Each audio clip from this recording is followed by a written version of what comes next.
marks the 1-year anniversary of my 2-week lockdown. So March 25th is when we had that board meeting.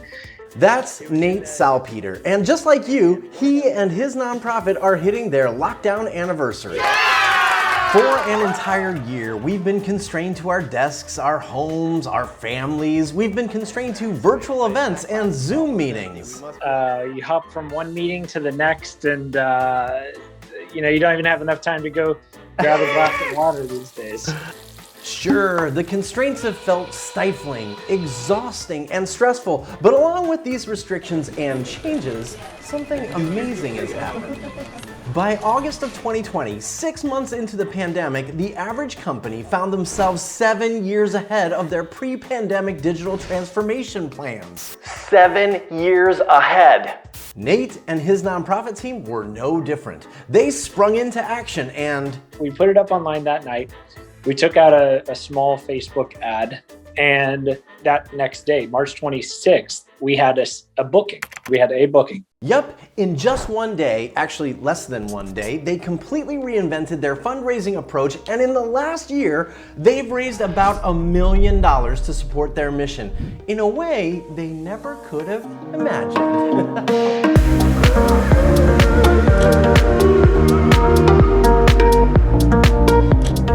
Welcome to The Loyalty Loop, where every Thursday I share a new revenue-generating concept, idea, or example for strategic thinking executives just like you. Today, we're diving into the second of our 4-part series inspired by the global pandemic. We're exploring how a few people use the lockdown constraints to transform their businesses, or as in today's case, their nonprofits, for the better.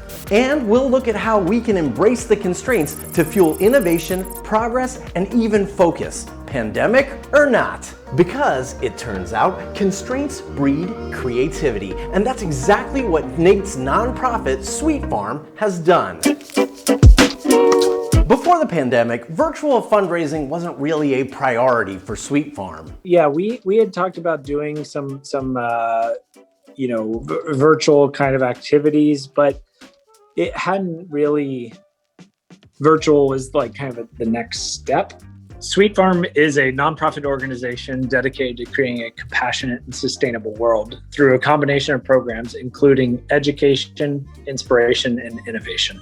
Nate's mission is to educate people about the impacts of industrialized farming on animals and plants. Now, pre-COVID, one of the ways they funded their operation was through corporate retreats.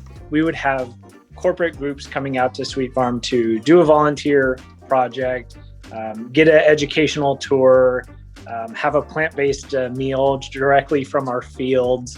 And those groups are everyone from Google, Facebook, Oracle. And those companies gave a donation for their retreat. Last March, Nate watched an entire year of retreats evaporated when the lockdowns began.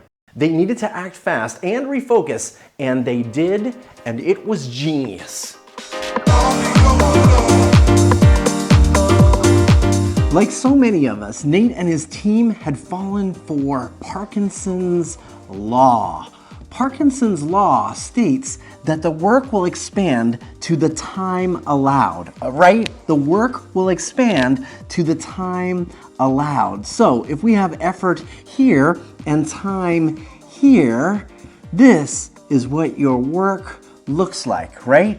Now, if you set a deadline and say, we're going to complete this project in 1 year, the work will expand to 1 year. If you say, we're going to complete this work in 1 month, the work will expand to 1 month. If you're going to say, we're going to complete this in 1 day, your work will expand to 1 day. So when all these corporations decided they had a 7-year digital transformation plan, the work expanded to 7 years. And then when the pandemic hit and they said, no, let's do it in 6 months, the work was completed in 6 months. Boom. That's Parkinson's law at work. So, on March 25th, 2020, Nate called an emergency meeting to find a way to replace up to 40% of their budget from those canceled retreats. We acknowledged in this meeting that we have to figure out how we're going to still continue to execute our mission, and fill the budget. Think of it as a wager. I bet we can't find a new way to offer corporate retreats without ever inviting people to visit the farm by the end of the day. And that's when one of Nate's board members chimed in. He said, I've been stuck in all these different, video calls all day, day in, day out already. I would totally pay $100 to have you show up just for like 10 minutes. And you can tell us about the goats, tell us about the animals, and leave us with something that we can do in our daily lives. And it would be great. That night, they launched their offering. Remember, give yourself an evening and it'll take an evening. It turned into just this kind of viral sensation. Now, before I tell you what they decided to do and the amazing things that happened after they launched their genius idea, let me remind you that this is the second in my 4-part series about business people who turned the constraints of a global pandemic into some serious business wins. So, if you don't want to miss next week's episode about a mind-blowing way to figure out how to come through a crisis, you should subscribe right now. And use the secret code SWEETFARM for exclusive access.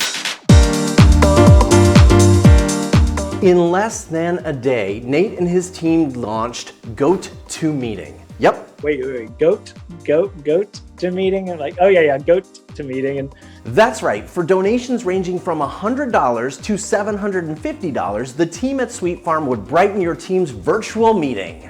Goat to Meeting is a program in which Sweet Farm is able to call into your group meeting, whether it's a corporate group, a social group, or a family, and bring smiles to your group while also educating you around these amazing residents that have been rescued and call Sweet Farm home.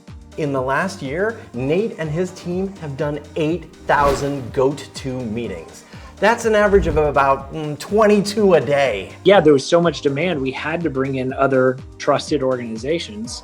I can't confidently say this would have been successful if it weren't for COVID. Not that anyone would wish that, but it certainly forced us to think differently about how we were approaching scaling out our education program. A year later, Sweet Farm has raised about $1 million with Goat to Meeting, and they even got a corporate sponsorship from the team behind Go to Meeting.